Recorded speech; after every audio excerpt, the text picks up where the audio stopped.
these guys back there worried about a little bit of gorse.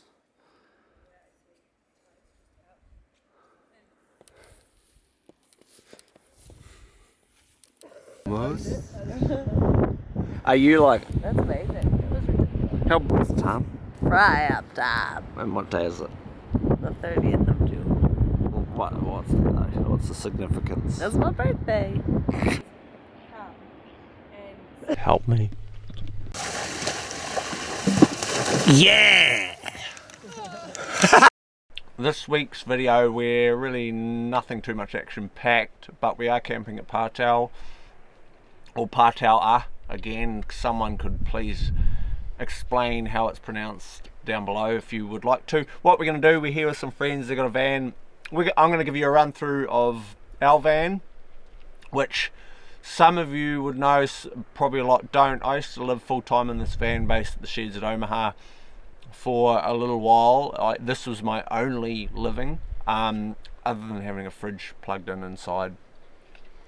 And so all we're going to do right now is going to give you a quick little run through of both vans. It's not going to be anything too in-depth, quite informal, and we'll just give you little details if anyone out there's thinking of doing something similar for themselves. So anyway, this is Martha. She's a 1998 Fiat Ducato, old sturdy beast. It's cost a lot of money in the last month, but I bought this empty, essentially empty. You had to pull a few things out of it, and started the build with the intention to live in it and edit video. Video and production of footage and media was the underlying characteristic I sort of tried to focus on throughout, so we needed to have power. As you can see, the front cab, there's 2 seats in here, that's normal. We have this cupboard up top which isn't properly utilised. We've got a light up there and just keep general miscellaneous junk. We've got the toilet down there, which in 18 months or so hasn't seen any liquid or solids of any of any sort in there. I intend to keep it that way, we just don't want to use it. Bench, we've got fresh water, grey water, just a hand pump here. You know, just general storage of all sorts. Again, storage, head high cabinet. These could have been done better. That was something that I thought was going to be perfect, but could ideally be redone if need be. Gas cooker has a little slot there, and the gas bottle's underneath. Got a cool box, don't have a fridge in here. The cool box is essentially just a custom built chili bin, which at a later date will hopefully be replaced with a fridge. Got a double bed, which the squabs are still not covered. Seat, table, that pops up and you can use it as sort of an office, which was again for the whole editing and media production side of things was important. That was an important feature. And the inverters there, which run laptop power and any normal 240 volt stuff. This side under here was all the power. We've got all the solar, batteries behind there. What have we got? There's a 180 amp hour battery behind there, as well as 300 watt solar on the roof.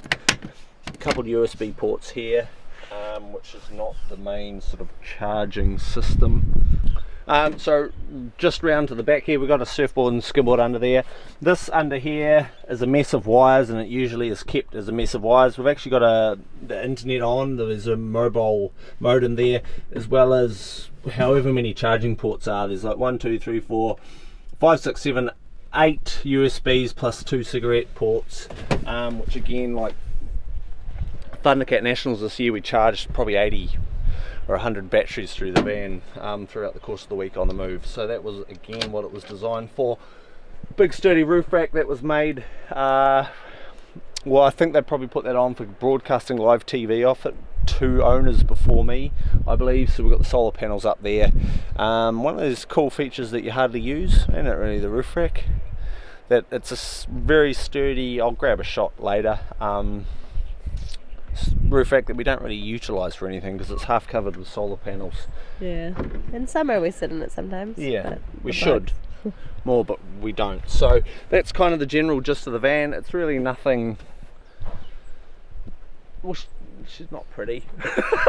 She's beautiful. But she's a cool van, and it's a brilliant setup, and it's something that we'll continue to use as much as we can, and is just a great asset to what I do. And especially, like, we can run 2 laptops, we can charge 2 laptops at any given time out of there, and it's got enough power. We've got a split charger to charge off the alternator, so power and the ability to charge things on the move is never has been an issue, probably never will be. So I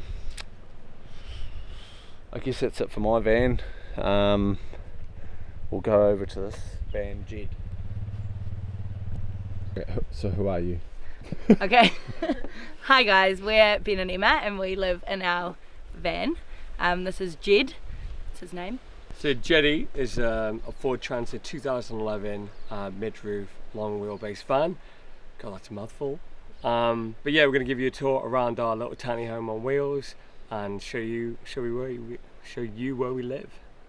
Okay, so right now I'm on the couch, which doubles as our bed. We just pull it out when we're ready to sleep, and it goes into a nice double bed. I'm also in the kitchen, so we've got a sink here, a pump.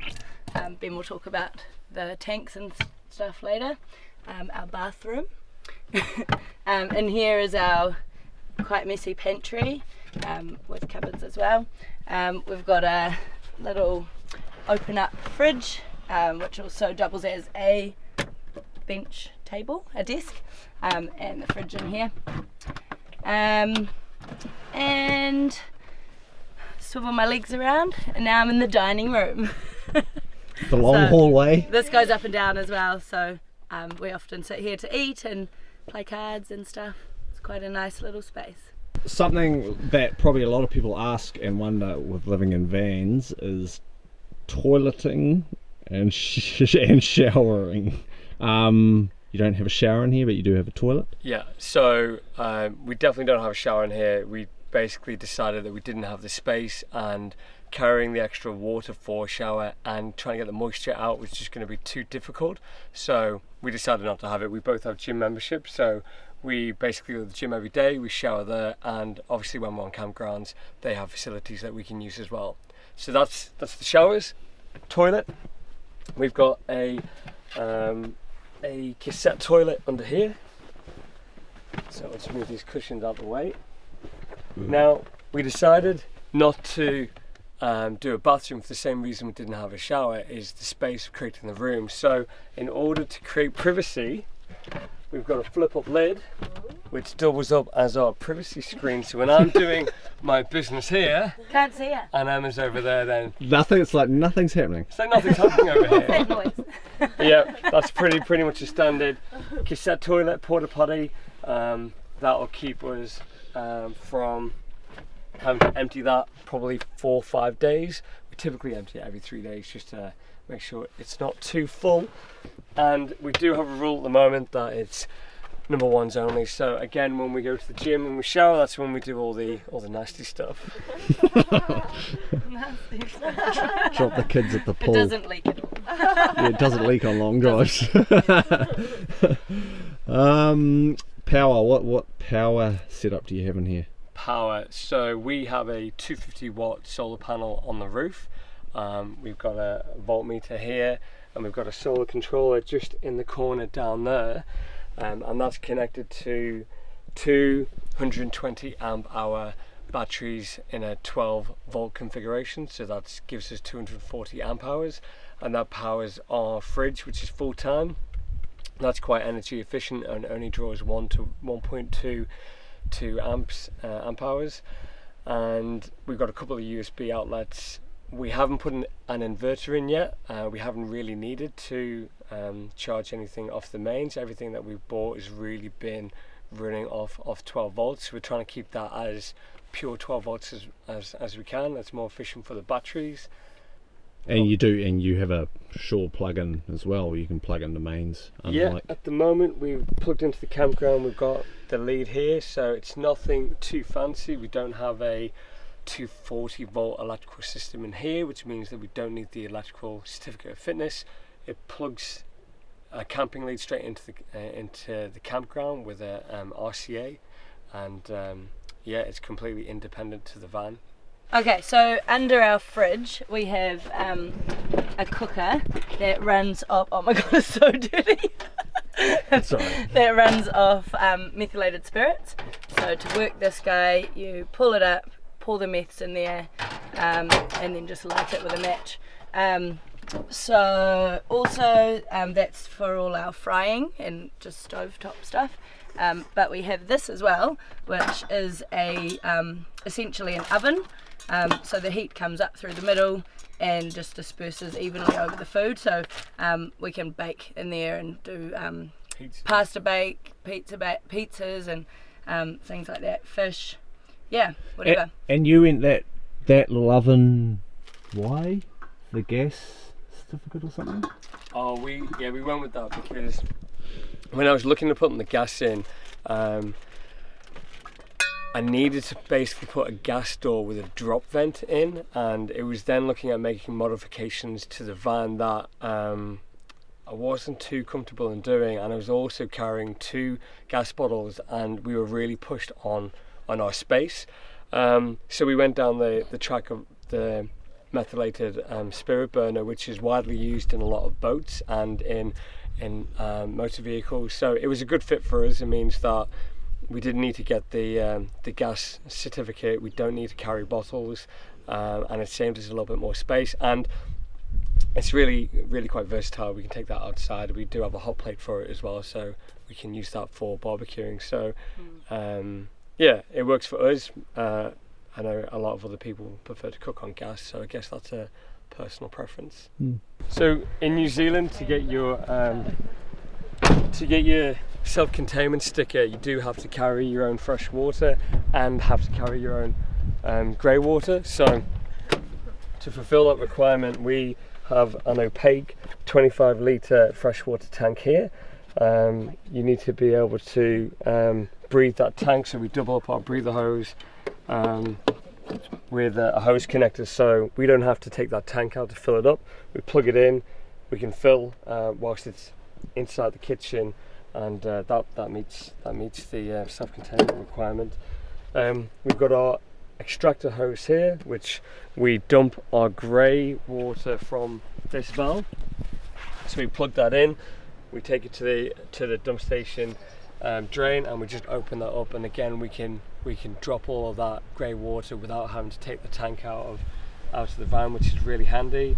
Ventilation then. What do we got? What do we need? We put in this Fiamma 40 roof vent, so that allows a lot more light into the back of the van. We have tinted windows, which is really good for privacy. We don't always have to pull the curtains to have that privacy when we're in campgrounds, but it does limit or reduce the amount of natural light that comes in. So putting the vent in was really handy. We do have a blackout blind on there as well. That allows us to get some of that warm, moist air out of the vehicle.